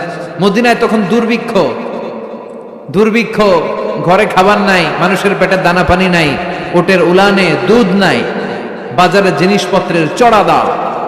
কি করবে মদিনার লোকেরা? খাওয়ার কিচ্ছু নাই। মদিনা থেকে একটা কাফেলা শাম দেশে রওনা হলো, যে শাম থেকে পণ্যের কাফেলা নিয়ে যখন ফিরবে লোকজন কিছু অল্প দামে জিনিসপত্র কিনবে আর যান বাঁচাবে। তারা পণ্য নিয়ে যেই দিন ফিরে আসলো ওই দিনটা ছিল জুমাবার। কি বার? বিষ্ণু ঈসা ইসলাম তখন জুমার খুতবা দিচ্ছিলেন। তখন জুমার খুতবা এখনকার সময়ের মতো নামাজের আগে ছিল না, ঈদের নামাজের মতো নামাজের পরে ছিল। কখন ছিল? নামাজের পরে। জুমার নামাজ শেষ, সাহাবীরা বিশ্বনবীর খুতবা শুনছে মসজিদে নববীতে বসে বসে। In the mean time Kafela Medina শহরের মধ্যে ঢুকে গেল। কাফেলার দায়িত্বশীলরা তবলা বাজাতে শুরু করলো, ঘন্টা বাজাতে শুরু করলো। তখনকার সময়ে কোনো কাফেলা যখন পণ্য নিয়ে, মালামাল নিয়ে কোনো শহরে ঢুকতো, ঢুকেই শহরের মাঝ বরাবর যেয়ে তারা তবলা আর ঘন্টা বাজিয়ে দিত, যাতে করে এলাকার লোকেরা বুঝে কাফেলার পণ্য এসেছে, যার যা লাগবে কিনে আন। বিশ্বনবী মসজিদে নববীর মিম্বারে দাঁড়িয়ে জুমার খুতবা দিচ্ছেন। সাহাবারা ওই কাফেলার ঘন্টা বাজানোর ধ্বনি শুনতে পেল, তবলা বাজানোর ধামধাম শব্দ শুনতে পেল, আর মনে মনে ভাবলো হায় হায়, বিশ্বনবীর জুমার খুতবা পুরোটাই শোনার জন্য যদি বসে থাকি, কাফেলার সব মালামাল বিক্রি হয়ে যাবে, সব বিক্রি হয়ে যাবে। আমরা কি কিনবো? এক কাজ করি, নামাজ তো শেষ। কি শেষ? কারণ তখন পর্যন্ত আগে হয়তো জুমার নামাজ, পরে হয়তো খুতবা, ঈদের স্টাইল। বুঝতে পেরেছেন? তাদের ইস্তেহাদ হলো নামাজ তো শেষ, খুতবাই না বাকি, চল এক কাম করে সবাই মিলে দেই দৌড়, কাফেলার ওইখানে যাই, যার যা পণ্য কিনার পণ্য কিনি, সবাই যদি কিনে ফেলে আমরা কিনবো কি? এই চিন্তা করতে করতে মসজিদের মধ্যে গুনগুনানি শুরু হলো। একজন, দুইজন, তিনজন, চারজন করতে করতে মসজিদে নববী থেকে সব সাহাবারা আসলেই দিল দৌড়। দৌড়াতে দৌড়াতে সব কাফেলার দিকে যেতে যেতে পুরো মসজিদ খালি। বিশ্বনবী কি করতেছেন? জুমার খুতবা দিচ্ছেন মিম্বারে দাঁড়িয়ে। যেতে যেতে তাফসিরে এসেছে 12 জন সাহাবা ছাড়া বাকি সব দৌড়। অতারাকুকা খাইমা, ও নবী, তারা আপনাকে মিম্বারে দাঁড় করিয়ে রেখে, জুমার খুতবা প্রদান করা অবস্থায় দাঁড় করিয়ে রেখে ওরা চলে যায়। এই দৃশ্যটা আরশের উপর থেকে আল্লাহ দেখে বরদাস্ত করতে পারে নাই, তাই ধমক দিয়ে এই সূরা জুমার এই আয়াত নাজিল করে দিয়েছে। পড়েন সুবহানাল্লাহ। বিশ্বনবীকে জুমার খুতবা প্রদান করা অবস্থায় মিম্বারে দাঁড় করিয়ে রেখে যখন সাহাবারা চলে গেল, 12 জন সাহাবা প্রথম কাতারে বসা, আল্লাহ ডেকে বললেন ওয়া ইযা রাআউ তিজারাতান আও লাহওয়ান ফাদ্দু ইলাইহা, তারা যখন ব্যবসার কাফেলার আওয়াজ শুনে তারা কাফেলার দিকে দৌড় দেয়। ওয়া তারাকুকা কাইমা, আর আপনারে মিম্বারের উপর দাঁড় করিয়ে রাখে। কুল নবী, আপনি বলে দেন মা ইনদাল্লাহি খায়রুম মিনাল লাহবি ওয়া মিনাত তিজারা, ও নবী বলে দেন ওই কাফেলার মধ্যে যা পাওয়া যাবে মসজিদে বসে খুতবা শুনলে তার চাইতেও বেশি বরকত পাওয়া যাবে। ওদেরকে বলে দেন আল্লাহর কাছে যা আছে ওইটাই কাফেলার পণ্যের চাইতে অনেক গুণ শ্রেষ্ঠ, অনেক গুণ দামি, অনেক বেশি বরকতময়। চিল্লায় বলেন ঠিক কিনা? কারণ আল্লাহু খায়রুর রাযিকিন, আল্লাহ হলো আসল রিজিক দাতা। দুনিয়ার বুকে কেউ কাউরে রিজিক দিতে পারে না, রিজিক দেওয়ার মালিক কে? আমাদেরকে খাদ্য দেয় কে? নাকি আমগো খাদ্যমন্ত্রী, প্রধানমন্ত্রী? আমাদেরকে রিজিক দেয় কে? ওয়াতারাকুকা কাইমা, ও নবী, আপনারে মিম্বারের মধ্যে দাঁড় করিয়ে রেখে ওরা চলে যায়, এটা আমি বরদাস্ত করলাম না। আমি তাদেরকে ধমক দিয়ে আয়াত নাজিল করে দিলাম। ওদেরকে জানিয়ে দেন দুনিয়ার এই ভোগের সামগ্রী আর ব্যবসার পণ্য থেকে আল্লাহর কাছে যা আছে ওইটার দাম ঢের কোটি গুণ বেশি। চিৎকার করে বলেন ঠিক কিনা? এজন্য জুমার খুতবা শোনার দরকার আছে না নাই? বলেন তো, জুমার ফরজ কয় রাকাত আর জোহরের ফরজ? তো একই টাইমের নামাজ, জোহরের সময় 4 রাকাত, জুমার সময় 2 রাকাত করা হইল কেন? কারণ এর আগে খুতবা আছে। সুবহানাল্লাহ পড়েন। কি ইসলাম, কি ব্যালেন্সড, কি ভারসাম্যপূর্ণ। যেহেতু খুতবা আছে, এখানে সময় লাগবে, এজন্য জোহরের 4 রাকাতকে জুমার ভেতরে 2 রাকাত করে দেয়া হয়েছে। কোন আল্লাহু আকবার, মিনিমাইজ করে দেয়া হয়েছে, শর্টকাট করে দেয়া হয়েছে। এজন্য জুমার খুতবা শোনা ওয়াজিব, খুতবা শোনা গুরুত্বপূর্ণ। সবাই শুনবেন তো? বিষ্ণু ইসা ইসলাম এই মসজিদে নববীর খতিব ছিলেন, 10 বছর এই খতিবগিরি করছেন। সুবহানাল্লাহ বাড়িতে গিয়া। এজন্য খতিব যারা আছেন তারা বিশ্বনবীর রেখে যাওয়া দায়িত্ব পালন করছে। এখানে মেটাঙ্গরের আজকের এই মাহফিলে খতিব কারা কারা আছে দেখি? জুমার খতিব মাশাআল্লাহ আছে তো অনেকে, ওদিকে আছে, এই পাশে আছে। আল্লাহ তুমি সব খতিবদেরকে কবুল করো, আমিন। এই জুমার খুতবা কন্ডাক্ট করা এটা কিন্তু আপনাদের কাঁধে অনেক বড় দায়িত্ব। এটাকে বলা হয় weekly assembly of Muslim community. আমাদের সাপ্তাহিক গ্যাদারিং, আমাদের প্রতি সপ্তাহে আমাদের মুসলমানদের জুমার দিনের চেয়ে বড় কোনো কার্নিভাল, কোনো ফেস্টিভ্যাল, কোনো উৎসব, কোনো ইবাদতের প্রোগ্রাম কি আর হয়? সুবহানাল্লাহ কইবেন না? এবং এই প্রোগ্রামটা অন টাইম, এটা প্র্যাকটিস করা যায় না, অন টাইমেই পড়তে হবে। আবার এই প্রোগ্রাম কখনো বন্ধ হয় না। তাফসির মাহফিল বন্ধ হয়ে যায়, কথা বলেন? তাফসির মাহফিল শুনলে 144, জুমার নামাজে 144 হয়েছে কোন জেলায়? কথা বলেন? বাংলাদেশের 64 জেলার কোন জেলায় জুমার নামাজে 144 হয়? তাহলে এটা কত গুরুত্বপূর্ণ অনুষ্ঠান, কত গুরুত্বপূর্ণ প্রোগ্রাম খতিব ভাইয়েরা। এজন্য খুব কনস্ট্রাকটিভ ওয়েতে, গঠনমূলক ভাবে নিজেদেরকে প্রিপেয়ার করতে হবে। আপনি কি বলবেন?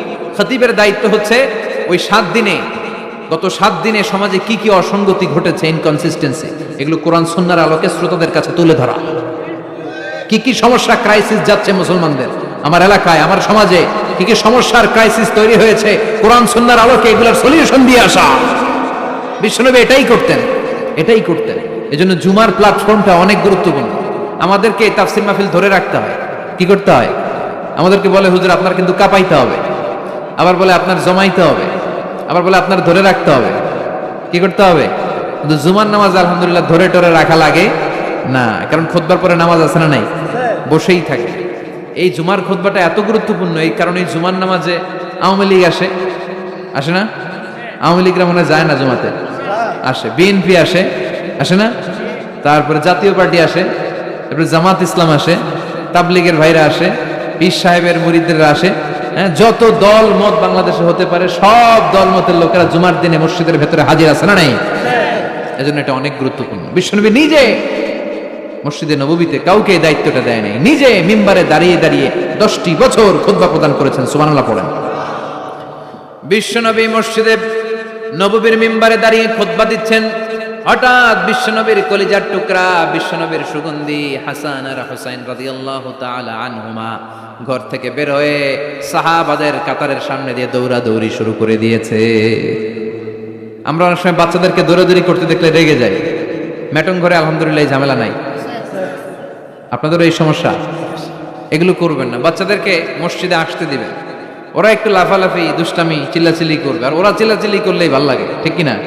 বাচ্চা লাফ না দিয়ে 80 বছরের বুড়া যদি লাফ দেয় ভাল লাগবে দেখতে? তো ওরাই তো লাফ দেবে, লাফালাফি করবে, চিৎকার চেঁচামেচি করবে। বাচ্চাদেরকে মসজিদে নিয়ে আসবেন। তুরস্কের অনেক মসজিদের মধ্যে ফেস্টুন দিয়ে লেখা থাকে, সালাত চলা অবস্থায় পেছনে যদি বাচ্চাদের কিচিমিচির চিৎকার আর চেঁচামেচির আওয়াজ শুনতে না পাও, তাহলে ভবিষ্যৎ প্রজন্ম নিয়ে তোমাদেরকে ভয়ে থাকতে হবে। পিছনে যদি জামাত চলাকালীন কোনো চিৎকার চেঁচামেচি আওয়াজ নাই, তার মানে বুঝতে হবে নেক্সট জেনারেশন এগুলো নামাজই হচ্ছে না। আর তারাবি চলাকালীন অবস্থায় পিছনে যদি চিৎকার চেঁচামেচি হই হল্লোড় থাকে, তাহলে বোঝা যাবে আমার ছেলে মেয়ে, আমার নাতিপুতি সবগুলো নামাজি হচ্ছে। কথা বলেন? জন্য বাচ্চারা চিৎকার চেঁচামেচি করলে খবরদার মসজিদ থেকে তাড়িয়ে দিবেন না, ওদেরকে ডেকে আনেন। যেতে যেতেই ওরা বুঝবে এটা ইবাদত গাহ, এখানে চিৎকার দেওয়া যায় না, এখানে দুষ্টুমি করা যায় না, এখানে আল্লাহর নাম জপতে হয়, এখানে সিজদায় পড়ে কাঁদতে হয়, ঠিক কিনা? বিশ্বনবী মসজিদে নববীর মিম্বারে দাঁড়িয়ে জুমার খুতবা দিচ্ছেন। বিশ্বনবীর কলিজার টুকরা হাসান হুসাইন দুইজন মিলে কাতারের মাঝখানে দৌড়াদৌড়ি করছে। সাহাবাদের কারো ঘাড়ের মধ্যে ধাক্কা দেয়, কারো টুপি ধরে টান দেয়, কারো পাগড়ি ধরে টান মারে। বিশ্বনবী মিম্বারের উপর দাঁড়িয়ে দাঁড়িয়ে দেখে। বিশ্বনবী খুতবা দিতে দিতে এই দৃশ্য দেখে খুতবা থামিয়ে দিলেন। খুতবা ওই জায়গায় স্টপ করে নিজে মিম্বার থেকে নামলেন, নেমে দুই নাতিরে ধরলেন, দুই হাতে ধরে মিম্বারের উপরে নিয়ে আসলেন, এনে হাসানকে ডান হাতে হোসাইনকে বাঁ হাতে রেখে দুজনকে এইভাবে হ্যান্ডকাফ পরাইয়া বাকি খুতবা কমপ্লিট করেছেন। পড়েন সুবহানাল্লাহ। এজন্য বাচ্চাদেরকে মসজিদ থেকে তাড়াই দিবেন কোনোদিন। আবার বিশ্বনবী একবার জুমার খুতবা দিচ্ছেন। বিশ্বনবী দেখলেন এক সাহাবী খুতবা চলাকালীন মসজিদের মধ্যে ঢুকেই মসজিদে বসে পড়েছে। বিশ্বনবী ডাকলেন, বললেন দাঁড়াও। সাহাবী দাঁড়ালেন। বিশ্বনবী বললেন 2 রাকাত পড়েছো নাকি? সাহাবী বললেন না, পড়ি নাই। বিশ্বনবী বললেন ওয়ারকা রাকাতাইন, তাড়াতাড়ি করে 2 রাকাত পড়ো, তারপরে বসে যাও। এটা হচ্ছে দুখুলুল মসজিদ। মসজিদে ঢুকলেই 2 রাকাত পড়তে হয়। এটা কি খুতবা চলে না কি চলে এটা দেখার বিষয় না, আপনি পড়বেন। এটা হচ্ছে সবচেয়ে স্ট্রং মত। হ্যাঁ, হানাফি স্কুল অফ থটে আরেকটা মতকে প্রমোট করা হয়, সেটা হচ্ছে আপনি ঢুকেই পড়বেন কিন্তু খুতবা চলাকালীন পড়বেন না, কারণ খুতবাও ওয়াজিব। খুতবাও কি ওয়াজিব, আগে পরে করে ওইটা আপনি পড়ে নেবেন। এজন্য যেই মতটা আপনাদের কাছে শক্তিশালী লাগে আপনারা পালন করেন, কিন্তু কিলাকিলি করা যাবে না। আবার বিশ্বনবী মসজিদে নববীর মিম্বারের মধ্যে দাঁড়িয়ে খুতবা দিচ্ছেন। এক সাহাবী এসে বলে, নবী মদিনার মধ্যে খরা দুর্ভিক্ষ, মদিনাতে কোনো বৃষ্টি নাই, আপনি বৃষ্টির দোয়া করেন। বিশ্বনবী খুতবার নিরবিচ্ছিন্নতাকে ভঙ্গ করে সাথে সাথে বৃষ্টির দোয়া শুরু করে দিলেন। হাত তুললেন এইভাবে। ওরা হাত তোলার দলিল খুঁজে পায় না, ওরা হাত তোলার দলিল খুঁজে পায় না। ইজা সাআলতুমুল্লাহ, বিষ্ণু বলেছে ইজা সাআলতুমুল্লাহ ফাসআলুহু বিবুতুনি আকুফিকুম, আল্লাহর কাছে যখন চাইবা হাতের তালুগুলার এরকম উপরের দিকে করে আল্লাহর কাছে চাও। বিশ্বনবী আরাফাতের ময়দানে এরকম দোয়া করতে করতে করতে করতে হাত এত উপরে তুলেছেন, সাহাবারা বর্ণনা করছেন হাত্তা ইয়ারা বায়াদু ইবিতাইহি, বিশ্বনবী ইজার আর রেদার মাঝখান দিয়ে এখানে বগলের শুভ্রতা আমরা দেখতে পেয়েছি। চাদরের মাঝখান দিয়ে বিশ্বনবীর হাত এত উপরে উঠে গিয়েছে, বগলের মাঝখানে সাদা সাদা শুভ্রতা আমরা দেখতে পেয়েছি। সাহাবী বললেন, ইয়া রাসূলুল্লাহ বৃষ্টি হয় না, একটু দোয়া করেন না। বৃষ্টি নাই, খরা দুর্ভিক্ষ। বিশ্বনবী খুতবা থামিয়ে দিয়ে হাত তুললেন, তুলতে তুলতে এইরকম তুললেন আর বললেন আল্লাহুম্মা আসকিনা, আল্লাহুম্মা আসকিনা, আল্লাহুম্মা আসকিনা। এটা হচ্ছে বৃষ্টির দোয়া। বিশ্বনবী মেঘ দেখলেই পড়তেন আল্লাহুম্মা সাইয়িবান নাফিআ, ও আল্লাহ তুমি কল্যাণকর বৃষ্টি দাও, কল্যাণকর মেঘ বর্ষণ করো। বিশ্বনবী পড়তেন আল্লাহুম্মা আসকিনা গাইসান মুগীসান মাগীসান মারিআন মুরিআন নাফিআন গায়রা দাররিন আজিলান গায়রা আজিল। বৃষ্টি দেখলে আল্লাহর নবী বলতেন, ও আল্লাহ আপনি আমাদের মেঘ দিয়ে সাহায্য করেন, বৃষ্টি দিয়ে সাহায্য করেন, যেই বৃষ্টি দিয়ে আমাদের এলাকায় ঘাস আর লতা পাতা জন্মাবে, যেই বৃষ্টির মাধ্যমে আমাদের গবাদি পশুগুলোর রিজিক বেড়ে যাবে। এমন বৃষ্টি দেন যেই বৃষ্টির মধ্যে কল্যাণ আছে, ভীতিকর কিছু নাই। এরকম কল্যাণকর বৃষ্টি তাড়াতাড়ি দেন, দেরি কইরেন না। আজিলান গায়রা আজিল, আল্লাহ তাড়াতাড়ি দেন, দেরি করবেন না। এটা হচ্ছে বৃষ্টি আসার দোয়া। বিষ্ণবী দোয়া করতে লাগলেন। বিষ্ণবী দোয়ার সাথে সাথে সাহাবারা বললেন মদিনার জমিনের ভেতরে ঝমঝম ঝমঝম করে বৃষ্টি নাজিল হওয়া শুরু করে দিল। সাহাবারা সবাই ভিজে ভিজে বাড়িতে গেলেন, এত বৃষ্টি। ওই পুরা জুমাবার বৃষ্টি, এরপর শনিবার বৃষ্টি, এরপর রবিবার, এরপর সোম, এরপর মঙ্গল, বুধ, বৃহস্পতি, এরপরে আবার জুমাবার পর্যন্ত 7 দিন টানা বৃষ্টি। কি বরকত, বিষ্ণুনবীর কি বরকত! এই মুবারক হাত দিয়ে কোনো গাছের মধ্যে টাচ করলে ওই গাছের ফলন বেড়ে যেত। নিউবর্ন বেবি, নবজাতক শিশুর মাথায় হাত বাড়িয়ে দিলে মাথার চুল তাড়াতাড়ি গজিয়ে উঠত। কুয়ার পানি যদি লবণাক্ত থাকতো, কুলি করে অজু করে কুলি করে কুলির পানি কুয়াতে ফেলা মাত্র লোনা পানির কুয়া মুহূর্তে মিঠা পানিতে রূপান্তরিত হতো।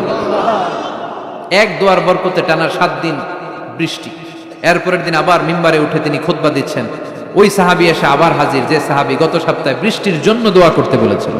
আজকে এসে বলে, ইয়া রাসূলুল্লাহ আর বৃষ্টির দরকার নেই, কারণ মদিনাতে এখন বন্যা। মদিনাতে কি, যারা মদিনায় গিয়েছেন তারা দেখবেন যে মরুভূমির দেশ, ওখানে পানি ফেললে কিছুক্ষণ পরেই নাই, 1-2 সেকেন্ডের মধ্যে নাই। সূর্যের প্রখর ও তাপ আর কিরণ এটাকে জলীয় বাষ্প করে বাতাসে মিশিয়ে দিয়েছে, এত গরম। তো এই গরমের দেশে, মরুভূমির দেশে কি পরিমাণে রেইনফল হলে, বৃষ্টিপাত হলে বন্যা হতে পারে। ওই সাহাবী এসে বলে, নবী গত সপ্তাহের দোয়ার বরকতে সপ্তাহ জুড়ে বৃষ্টি, মদিনার ভেতরে এখন বন্যা, এই বন্যা ঠেকাবো কি করে? তাড়াতাড়ি বৃষ্টি বন্ধের দোয়া করে। এবার বিশ্বনবী আবার খুতবা থামিয়ে দিয়ে হাত উঁচু করে বৃষ্টি বন্ধের দোয়া শুরু করে। বৃষ্টি বন্ধের দোয়া হচ্ছে আল্লাহুম্মা হাওয়ালাইনা ওয়ালা আলাইনা। এর মানে হচ্ছে আল্লাহ বৃষ্টি দিতেছেন ভালো দেন, তবে আমগো আর লাগবে না, আশেপাশে যেখানে দরকার একটু ওইখানে দেন, আমাদের এই এলাকায় আর দিয়েন না। সুবহানাল্লাহ পড়ে। বিশ্বনবী হাত তুলে দোয়া করলেন, আল্লাহুম্মা হাওয়ালাইনা ওয়ালা আলাইনা, আল্লাহ আমাদের চারিপাশে দেন, মদিনায় দিয়েন না। সাহাবারা বলেন বিশ্বনবীর দোয়া শেষ, নামাজ শেষে মসজিদ থেকে বের হয়ে দেখলাম ওই যে বাহরাইনের দিকে মেঘ আর বৃষ্টি দেখা যায়, ওই যে ইয়ামানের দিকে বৃষ্টি দেখা যায়, দূরে দূরে মেঘ আর বৃষ্টি দেখা যায়, মদিনার চারদিকে এরকম গোল একটা চাকতির মতো হয়েছে, চাকতির চারপাশে মেঘ, আর মদিনার মাঝখান দিয়ে আমরা জলজলে সূর্যটারে দেখতে পেলাম। বিশ্বনবী মিম্বারে দাঁড়িয়ে দাঁড়িয়ে গোটা সমাজটারে সংশোধন করে দিয়েছেন, সুবহানাল্লাহ পড়েন। বিশ্বনবী প্রায়শই জুমার খুতবার মধ্যে সূরা কফ তেলাওয়াত করতেন। কোন সূরা? অনেক সাহাবারা বলেছে আমরা সূরা কফ এই কোরআনের নুসখা স্ক্রিপচার খুলে দেখে দেখে মুখস্থ করি নাই, বিশ্বনবীর কণ্ঠে জুমার খুতবার সময় ওনার সূরা কফ তেলাওয়াত শুনে শুনে আমাদের সূরা কফ মুখস্থ হয়েছে। এজন্য জুমার খুতবা যারা দেয় তাদের দায়িত্ব কম না বেশি? খতিব ভাইরা যারা আছেন তারা আপনাদের দায়িত্বগুলো ভালো মতো পালন করেন, সমাজটারে জান্নাতি সমাজ করে দিবে কে? এই জুমার প্রস্তুতির কিছু বিষয় আছে। আমি কোরআন সুন্নাহ ঘেটে মোট 15টা সুনান পেয়েছি জুমার, সুনানুল জুমা 15টা। কয়টা শুনবেন? অনেক রাত হয়ে গেছে, আল্লাহু আকবার। 11:45 বাজে আমার ঘড়িতে। শেষ করে দিব? আর কয়েক মিনিট শোনা যাবে? তাহলে শুনেন, এই জুমার দিনে আমাদের করণীয় কি, আমাদের সুন্নাহগুলো কি? এই জুমার দিনে কিছু সুন্নাহ আছে, এই সুন্নাহগুলো যদি পালন করি তাহলে জুমার সর্বোচ্চ বারাকা, মার্সি এন্ড ব্লেসিংস, রহমত এগুলো হাসিল করা যাবে, ঠিক কি না? জুমার দিনের 1 নাম্বার সুন্নাহ হচ্ছে ওই জুমার দিনের সকালের ফজরের সালাতটা জামাতে পড়া। সবাইকে খাইছে রে, এটা আবার কোন ওয়াজ শুরু করছে? এতক্ষণ তো ভালো লাইনে আছিল, এখন আবার কোন লাইন ধরল?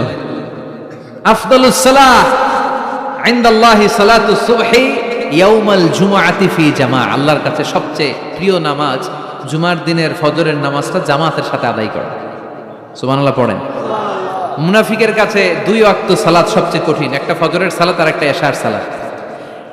এক স্কলারকে জিজ্ঞেস করা হলো সকালের বাতাসটা এত সুন্দর, নির্মল আর সুস্নিগ্ধ কেন? ওই স্কলার উত্তর দিয়েছিল এর কারণ সকালবেলা ফজরের সময় মুনাফিকগুলো কাঁথার নিচে সব লুকিয়ে থাকে আর নাক ডেকে ঘুমায়, তাই মুনাফিকদের নাকের বাতাসের দুর্গন্ধ বাতাসে মেশে না, তাই বাতাসটা তো সুস্নিগ্ধ আর নির্মল। এজন্য সকালবেলা হচ্ছে আল্লাহওয়ালাদের আনাগোনা, আল্লাহর ওয়ালিদের আনাগোনা। মুনাফিকরা ওই টাইমে বেরোতে পারে না, ওরা থাকে কম্বলের নিচে, আছে না নাই? এজন্য জুমার দিনের প্রথম সুন্নাহ হচ্ছে ওই দিনের ফজর নামাজটা জামাতের সাথে পড়া যাবে, একটু চেষ্টা করা যাবে না? আচ্ছা, 2 নাম্বার জুমার দিনের সুন্নাত হচ্ছে সিওয়াক, মেসওয়াক করা। আসেনি আপনাদের? মাতফারাতুন লিল ফাম মারদাতুন লিররাব, বিষ্ণু ইসলাম বললেন এটা দিয়ে জিহ্বা পরিষ্কার হয়, দাঁত পরিষ্কার হয়, আর আল্লাহর সন্তুষ্টি অর্জিত হয়। বিশ্বনবী জাইতুনের ডাল দিয়ে মেসওয়াক করতেন আর বলতেন নি'মা সিওয়াকিয়া জাইতুন ফাইন্নাহা সিওয়াকি ওয়া সিওয়াকুল আমবিয়া মিন ক্বাবলি, জাইতুনের ডাল কত সুন্দর মেসওয়াক হয়, কারণ এই ডাল দিয়ে আমিও যেমনি মেসওয়াক করি, আমার আগে লক্ষাধিক নবী এই জাইতুনের ডাল ভেঙে মেসওয়াক করেছেন। আবার বিশ্বনবী ইন্তেকালের আগে মেসওয়াক দিয়ে দাঁত পরিষ্কার করেছেন। বিশ্বনবীর শালা আব্দুর রহমান যখন ঢুকলেন, আম্মা জান আয়েশার ভাই আব্দুর রহমানের হাতে একটা মেসওয়াক ছিল। বিশ্বনবীর দেহটা এত দুর্বল, কথা বলতে পারেন না, শুধু 2টি চোখ দিয়ে ফেল ফেল করে মেসওয়াকের দিকে তাকিয়ে আছে। আম্মা জান আয়েশা বুঝলেন বিশ্বনবী মেসওয়াক করতে চান। বিশ্বনবীকে মেসওয়াকটা এনে নিজ দাঁত দিয়ে চিবিয়ে চিবিয়ে নরম করে বিশ্বনবীর হাতে দেয়া হলো। বিশ্বনবী মেসওয়াক করলেন। ইন্তেকালের আগে বিশ্বনবী যেই আমলটা করেছেন ওই আমলটা ছিল মেসওয়াক করার আমল। মেসওয়াক করতে রাজি আছেন? প্রতি সালাতের আগে আমরা মেসওয়াক করব ইনশাআল্লাহ পড়েন। 3 নাম্বার সুন্নাহ হচ্ছে আল গোসল, জুমার দিনে গোসল করা সুন্নাহ। আমরা গোসল করি না সবাই? আচ্ছা। 4 নাম্বার সুন্নাহ হচ্ছে আদ-দুহুন, তেল ইউজ করা। বিশ্বনবী বলেছেন তেল খাও, তেল দাও, তেল মালিশ করো, তেলের ভিতরে আল্লাহ বরকত ঢুকাই দিয়েছে।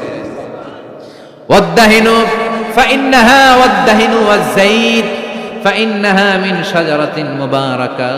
বিশ্বনবী বলতেন বেশি বেশি জাইতুনের তেল মালিশ করো, কেননা জাইতুনের তেল বরকতময় একটা গাছ থেকে উৎপন্ন হয়। বরকতময় গাছ জাইতুনের তেলটা অনেক বরকতময়। বিশ্বনবী দাড়িতে দিতেন, চুলে দিতেন। এই জাইতুনের তেল দাড়ি চুলে দিলে সহজে পাকা ধরবে না, দেরি করে পাকবে। দেহের মধ্যে যদি মেসেজ করেন দেহের বয়সের ভারত্ব, কুচকে যাওয়ার, চামড়া কুচকে যাওয়ার যে রোগ, এটা কমে যাবে, দেহটা ক্লিন থাকবে, স্মুথ থাকবে। সুবহানাল্লাহ পড়েন। এজন্য তেল মালিশ করা এটা সুন্নাহ। 4 নম্বরে হচ্ছে আতিব, তিব মানে সুগন্ধি। তিব মানে কি? পারফিউম। বিষ্ণু ইসা ইসলামের কাছে কিছু জিনিস হাদিয়া হিসেবে পেশ করা হলে তিনি ফিরিয়ে দিতেন না। এর মধ্যে একটা হচ্ছে আত্মীব, একটা কি সুগন্ধি। কেউ হাদিয়া দিলে বলতেন না লাগবে না, বলতেন না লাগবে না, নিতেন। দুধ দিলে কখনো বলতেন না লাগবে না, বালিশ দিলে কখনো বলতেন না যে লাগবে না, তেমনি সুগন্ধি দিলেও বলতেন না লাগবে না, মধু দিলেও বলতেন না যে লাগবে না। সুবহানাল্লাহ। এগুলো দিলেই নিতেন, ব্যবহার করতেন আর খাইতে পছন্দ করতেন। সুবহানাল্লাহ পড়েন। এই যে আমরা বালিশ দিই, সেটা কিন্তু বিশ্বনবীর সুন্নাহ। আল্লাহ রাসূল সাল্লাল্লাহু আলাইহি ওয়াসাল্লাম বালিশে ট্যাগ দিয়ে বসতে পছন্দ করতেন। আলহামদুলিল্লাহ পড়েন।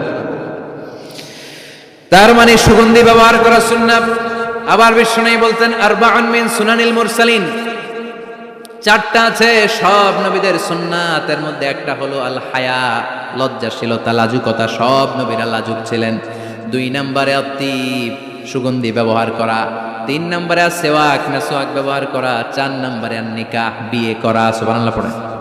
এই 4টা সুন্নাহ সব নবীদের সুন্নাহ, এজন্য পারফিউম ইউজ করবেন। এরপরে জুমার আরেকটা সুন্নাত হচ্ছে আল লিবাস আহসানুস সিয়াব, সবচেয়ে সুন্দর জামাটা পরা।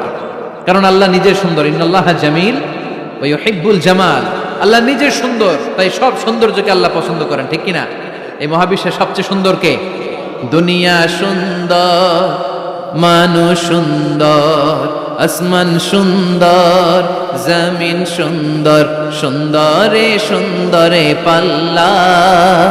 জানি না কত সুন্দর তুমি আল্লাহ, জানি না কত সুন্দর তুমি আল্লাহ। সুবহানাল্লাহ পড়েন। ইন্নাল্লাহা জামিল ওয়া ইউহিব্বুল জামাল। তিনি সুন্দর আর তিনি সৌন্দর্যকে পছন্দ করেন। বিষ্ণু ইসা ইসলাম বলেছেন ইন্নাল্লাহা ইউহিব্বু আইয়ারা আসারা নি'মাতিহি আলা আবদি। আল্লাহ তার বান্দার উপর তার নেয়ামতের বহিঃপ্রকাশ দেখতে পছন্দ করেন। আপনি যদি ধনী হন, আপনার ধনীর একটা প্রকাশ যেন আপনার দেহে থাকে, এতে কোনো সমস্যা নাই। আপনি 1000 কোটি টাকার মালিক, আপনি ছিঁড়াফাড়া জামা পড়ছেন কেন? কিপটামি করতে বলছে কি আপনারা? আপনি সুন্দর চমৎকার জামা পড়বেন আর শুকরিয়া করবেন কার? কথায় কথায় বলবেন শুকরান লা ফখরান, শুকরিয়া আল্লাহর, ফখর করছি না। কারণ আল্লাহর দেয়া নেয়ামতের একটা বহিঃপ্রকাশ, সিম্পটম আল্লাহ আপনার দেহে, আপনার গায়ে, আপনার চলনে বচনে দেখতে পছন্দ করে। সুবহানাল্লাহ পড়েন। এজন্য জুমার দিন সুন্দর জামা পরে যাওয়া সুন্নাহ। এরপর আরেকটা সুন্নাহ হচ্ছে ইকসারুস সালাহ আলা রাসূলিল্লাহ, আল্লাহ রাসূলের উপর বেশি বেশি দুরূদ পড়া। বিশ্বনবী বলেন জুমার দিন বরকতময় দিন, এই জন্য এই দিনে তোমরা আমার উপর আকসিরু আসসালাতা আলাইয়া, আমার উপর বেশি বেশি তোমরা দুরূদ পড়বা। ফা ইন্না সালাওয়াতাকুম মা'রুদাতুন আলাইয়া, কেননা তোমাদের দুরূদ আমার কাছে পেশ করা হবে। সাহাবারা বললেন কাইফা সালাওয়াতুনা মা'রুদাতুন আলাইকা ইয়া রাসূলুল্লাহ ওয়া ক্বাদ আরিমতা। ও নবী, মরার পরে আপনি পচে গলে মাটির সাথে মিশে যাবেন, মিশে যাওয়ার পরে আমাদের সালাতগুলো কে আপনার কাছে পৌঁছাবে, কেমন করে পৌঁছাবে? বিষ্ণু বললেন ইন্নাল্লাহা হাররামা আলাল আরদি আন তাকুলা আজসাদাল আমবিয়া, আল্লাহ তাআলা জমিনের মাটির জন্য নবীদের দেহ খাওয়াকে চিরকালের জন্য হারাম করেছেন। জমিনের মাটি আমারে খাবে না। আল আমবিয়াউ আহইয়াউন ফি কুবুরিহিম ইউরযাকুন, নবীরা কবরে জীবিত আর তাদেরকে রিজিক দেয় কে? তবে এই জীবিতটা আমরা এখন যেমনি জীবিত, এই জীবিত নয়, এটা আলামুল বারজাখে নবীদের জন্য স্পেশাল একটা স্ট্যাটাস। কোন সুবহানাল্লাহ। এজন্য এই দিনে বেশি বেশি বিষ্ণু ইসা ইসলামের উপর দুরূদ পড়ার দরকার আছে না নাই? এরপরে বিষ্ণু বললেন আরেকটা সুন্নাহ হচ্ছে সূরাতুল কাহফ তেলাওয়াত করা। কোন সূরা? একেবারে কোরআনের মাঝখানে, জানেন এটা একেবারে কয় পারায়? 15 পারায়। এমন কি এই সূরা কাহফের মাঝখানে একটা শব্দ আছে ওয়ালিয়াতালাত্তাফ। দেখবেন কোরআনের সব শব্দ বাক্য এক মানে ফন্টে লেখা, এই ওয়ালিয়াতালাত্তাফ এটা আলাদা ফন্টে মোটা করে লেখা, কারণ এটা হচ্ছে মিডল অফ দ্য কোরআন, কোরআনের একেবারে মাঝখানে। এটার আগে যত শব্দ তারপরে তত শব্দ, এটার আগে যত অক্ষর তারপরে তত অক্ষর। সুবহানাল্লাহ পড়েন। ওয়ালিয়াতালাত্তাফ আছে না নাই? এই সূরাটা যদি কেউ পড়ে অনেকগুলো ফজিলত। 1 নম্বর ফজিলত ইয়াকুনু লাহু নূর ইয়াউমাল কিয়ামা, এই সূরাটা কিয়ামতের দিন তার জন্য একটা আলোকবর্তিকা হবে, আর এই আলো দিয়ে সে ফুলসিরাত পার হয়ে যাবে। আবার বিষ্ণু বললেন সূরা কাহফের প্রথম 10 আয়াত যে ব্যক্তি জুমার দিন তেলাওয়াত করবে, উসিমা মিন ফিতনাতিদ দাজ্জাল, তারে দাজ্জালের ফিতনা থেকে বাঁচিয়ে দিবে কে? আবার এই সূরাটা যে জুমার দিন তেলাওয়াত করবে 2 জুমার মাঝখানটারে আলোকিত করে দিবে কে? এজন্য জুমার দিন কোন সূরা সবাই বলতে হবে, মনে থাকবে সবার। এরপর আত-তাবকির ইলাল মসজিদ, মসজিদে আগে আগে যাওয়া, আমরা আগে আগে যাওয়ার চেষ্টা করব। এরপর আল মাশিউ আলাল আকদাম, পায়ে হেঁটে যাওয়া সুন্নাহ। পায়ে হেঁটে, দূরের জায়গা হলে cycle, Honda, CNG, private car দিয়ে আপনি যেতে পারেন, সমস্যা নেই। যদি সুযোগ হয় পায়ে হেঁটে যাবেন, এটাতে সওয়াব বেশি না কম?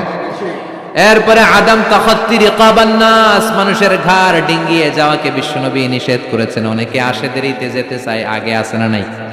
জুমার দিন আসছে সবার শেষে, মানুষের ঘাড়টা ডিঙ্গিয়ে সামনের কাতারে যেতে চায়।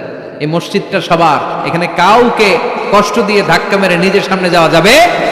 There is no difference between black and white, upper and lower, between the richer section of the society and poorer section of the society, between the prime minister, between the president and rickshaw puller, labor and factory worker. Everyone is completely equal, totally equal, 100% equal in the eyes of Islam. চিল্লায় কোন ঠিক কিনা? ইসলাম বলে সাদা কালোয় পার্থক্য নাই, ধনী গরিবে পার্থক্য নাই, প্রধানমন্ত্রী, প্রেসিডেন্ট, কুলিওয়ালা, ঠেলাওয়ালা, দিন মজুর, ফ্যাক্টরি ওয়ার্কারের মধ্যে পার্থক্য নাই। পার্থক্য এক জায়গায়, ইন্না আকরামাকুম ইনদাল্লাহি আতকাকুম, যার হৃদয়ের মধ্যে আল্লাহর ভয় বেশি, সেই কিয়ামতের দিন হবে সেরা। ঠিক কিনা? এজন্য মসজিদে সবার জন্য জায়গা সমান।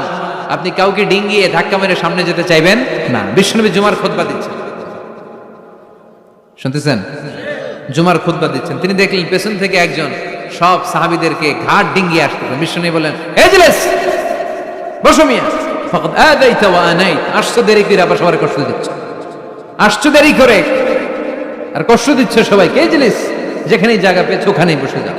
এজন্য গ্যাপ পেলে যেয়ে বসবেন, কিন্তু ধাক্কা ধাক্কি করে জায়গা নাই, অন্যজনের কষ্ট দেওয়া যাবে।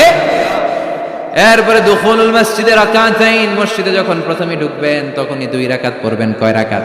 কবলাল জুমা বাদাল জুমা নিয়ে অনেকে প্রশ্ন করে, খেয়াল রাখবেন, কবলাল জুমা সহিহ সুন্নাহর আলোকে এটা অনির্ধারিত, এটা সুনির্ধারিত নয়। মা কুদ্দির এলাকা, আপনার যতটুকু সম্ভব হয় 2-2 করে। আপনি মসজিদে গিয়েছেন, এখনো খুতবা শুরু হয় নাই, 2 রাকাত পড়লেন, দেখেন খতিব আসে নাই, তো আরো 2 রাকাত পড়েন। খতিব হুজুর এখনো আসে নাই, তো আরো 2 রাকাত পড়েন। 2, 4, 6, 8 যত মনে চায় পড়েন, এটা অনির্ধারিত, 2-2 করে ইচ্ছা মতো পড়বেন। আর বাদাল জুমা হচ্ছে 4 রাকাত পড়া সুন্নাহ। কয় রাকাত? যদি মসজিদে পড়েন, আর বাড়িতে যেয়ে পড়লে 2 রাকাত। বিশ্বনবী বাদাল জুমা যতবার মসজিদে নববীতে পড়েছেন 4 রাকাত, ঘরে পড়লে 2 রাকাত। সুবহানাল্লাহ পড়েন। কবলাল জুমা বাদাল জুমা ক্লিয়ার। এরপরে বিশ্বনবী বললেন, আল ইনসাত ওয়া হুসনুল ইস্তিমা, যখন জুমার খুতবা চলবে কোনো কথা বলা যাবে না, কান দুইটা খরগোশের মতো খাড়া করে খুতবা শোনার দরকার আছে রাই। ইদা কুলতা, বুখারীর হাদিস, ইদা কুলতা লি সাহিবিকা ইয়াউমাল জুমআতি আমসিত ফাকাদ লাগাউতা, তুমি জুমার দিন খুতবা চলাকালীন সময়ে 2 জন কথা বলতেছে, তুমি যদি ওদেরকেও থামতে বলে, এই থামো, এটাও তুমি ভুল কাজ করছো, তুমি থামতে বলছো কেন? এই থামো বলে তুমি আরেকটা কথা বাড়াইছো, ঠিক কি না? এই থামো, এটাও বলার দরকার নেই, ফাকাদ লাগাউতা, তুমি অনর্থক কাজ করেছো। এজন্য জুমার দিন খুতবা চলাকালীন pin drop silence, no talk, কোনো কথা বলা যাবে। এরপর তাহাউল মান গালাবা আলাইহি আন-নুআস মিন মাকানি, জুমার খুতবা শুনতে শুনতে যদি ঘুম আসে, জায়গা চেঞ্জ করে ওযু করে মুখে পানির ঝাপটা দিয়ে অন্য জায়গায় বসা সুন্নাত। সুবহানাল্লাহ কইবেন না? কি সুন্দর ইসলাম। মাঝে মাঝে জুমার খুতবা শুনতে গেলে ঘুম আসে না নাই? জুমার দিন ঘুমাই নাই এমন কোন আল্লাহর ওলি আছে নাকি এই জায়গায়? আমি কত ঘুমাইছি ছোটবেলা, মসজিদে ঢুকলেই খালি ঘুম আসতো, রহমতের ঠেলায় খালি ঘুম। আছে না নাই? রহমতের বাড়িধারা ঝিরি ঝিরি যখন বর্ষিত হয় তখন আমাদের ঘুম চলে আসে। বিষ্ণু বলেছেন, যার ঘুম চলে আসে সে যেন জায়গাটা চেঞ্জ করে অন্য জায়গায় বসে, কিংবা মুখে পানির ঝাপটা দিয়ে আসে, কিংবা আবার যেন অজু করে নাশাতা তার প্রাণবন্ত একটা হৃদয় নিয়ে খুতবা শোনা শুরু করে দেয়। সুবহানাল্লাহ পড়েন।